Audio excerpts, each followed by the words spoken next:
ప్రకాశం జిల్లా సమగ్రాభివృద్ధికి ప్రజాప్రతినిధులు అధికారులు సమన్వయంతో సరైన ప్రణాళికలతో పనిచేయాలని దేవాదాయ శాఖ మంత్రి జిల్లా ఇన్ఛార్జ్ మంత్రి ఆనం రామనారాయణ రెడ్డి అన్నారు. ఆనం రామనారాయణ రెడ్డి అధ్యక్షతన జరిగిన ప్రకాశం జిల్లా సమీక్షా మండలి సమావేశంలో అన్ని శాఖలు సమస్యలకు దిశానిర్దేశం చేశారు. ఆయా శాఖలకు సంబంధించి ప్రజాప్రతినిధులు ప్రస్తావించిన అంశాలపై కూలంకుషంగా చర్చించడంతో పాటు ఆ సమస్యల పరిష్కారానికి తీసుకోవాల్సిన చర్యలపై అధికారులకు స్పష్టమైన ఆదేశాలు ఇచ్చారని మంత్రి చెప్పారు. మిగిలినటువంటి పనులన్నీ కూడా వేగవంతం చేయాలని చెప్పి సూచించాం.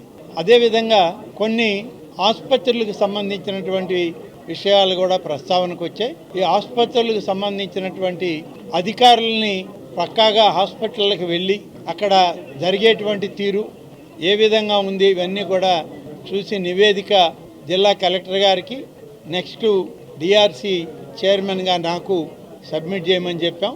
ఆ నివేదిక వచ్చిన తర్వాత అవసరమైన మేరకు నేను మరి డాక్టర్ స్వామి గారు జిల్లా మంత్రి గారు ఇద్దరం కూడా ఆరోగ్య శాఖ మంత్రి గారితో మాట్లాడి వాటిని సరిచేయడానికి ప్రయత్నం చేయడం జరుగుతుంది. ప్రధానంగా ఈరోజు ఈ యొక్క తుఫాను కారణంతో ఈ జిల్లాలో అనేకమైన జాతీయ రహదారులు ఉన్నాయి. జాతీయ రహదారులు చాలా దెబ్బతిన్నాయి.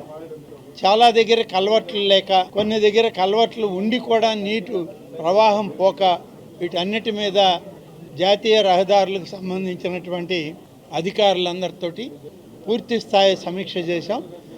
మళ్ళీ ఒక సమీక్ష జిల్లా కలెక్టర్ గారు జిల్లా మంత్రి గారు ఇద్దరు ఉండి పార్లమెంటు సభ్యులు కలిసి ఇతర సమస్యలన్నిటి మీద కూడా సమీక్షించమని చెప్పాం. వారు పూర్తిగా అన్ని